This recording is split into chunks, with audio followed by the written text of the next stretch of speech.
Okay, so papasimplihin natin yung importing sa inyo. So unang-una, kaya nagpapa-import yung mga tao para makakuha sila ng mas murang products. Right? Whether ibebenta nila or gagamitin nila for their business, mas mura usually if you get it directly from the manufacturer or from the supplier. And usually, saan ba makikita yung mga manufacturers and suppliers? Sa China. So doon sila kumukuha para makamura. Ngayon, halimbawa magbebenta ka ng products, ang kailangan mo munang isipin, ano yung product na ibebenta mo? So if you have not decided, you can also proceed to step 2, which is yung hahanapin mo na yung parang pinaka-supplier mo and yung product mo. Let me show you.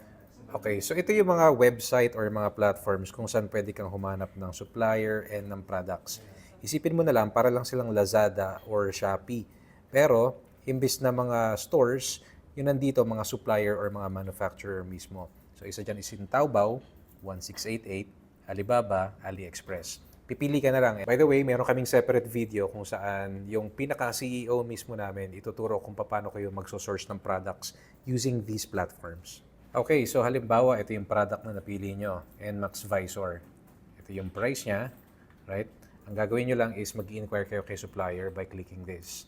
Right? Parang sa Shopee or Lazada lang where pwede nyo kausapin yung pinaka-store. Dito naman kakausapin nyo yung supplier. And by the way, magkakaiba yan ng requirement. Yung iba 50 pieces, iba 1,000 pieces. Pero don't feel intimidated na parang kailangan nyo i-fulfill yan. Kasi pag first time nyo pa lang, pwede nyo naman kausapin sa supplier if you want to do parang test order muna. So ano yung tatanungin? Kailangan natin tanungin kay supplier kung ilang CBM or ilan yung box dimension na pwedeng sakupin nung products na orderin mo. Magigets na nila yun when you tell them about CBM. Pero if you're curious kung ano ibig sabihin ng CBM, pakita ko na rin sa'yo. Ayan, so according sa Google, ito yung parang sample ng 1 CBM. So sa nakikita nyo, multiple boxes, pinagpatong-patong, that's 1 cubic meter. And syempre, Caucasian yun nandito sa picture. So maybe may mga 6-footer yan or a little less than 6 foot. Ngayon, kailangan ba ma-fulfill yung 1 CBM kapag ka magpapaship kayo ng items? Hindi naman. Actually, the minimum is 0.01 CBM, which is kasing laki ng half ng isang box ng sapatos. So yung kalahati nun, that's 0.01 CBM. Okay, so ito another example. Yan, this is actually 0.04 CBM.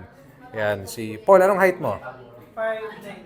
5'9". Oh, so 5'9", ganyan kalaki yung hawak niya. That's 0.09. 0.04 CBM.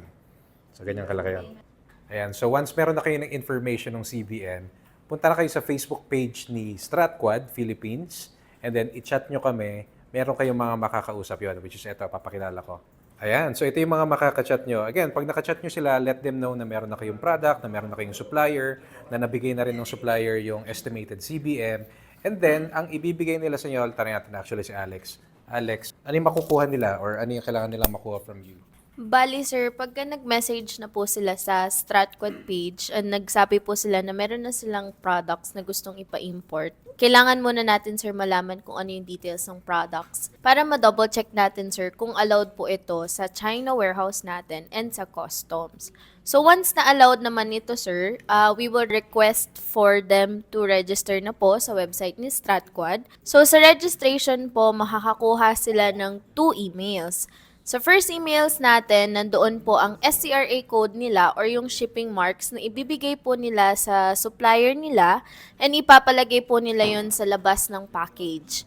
So yung second email naman sir, yung complete warehouse addresses ni StratQuad sa China and here in the Philippines. So lahat ng kailangan nilang details sir is nasa email na po yun lahat.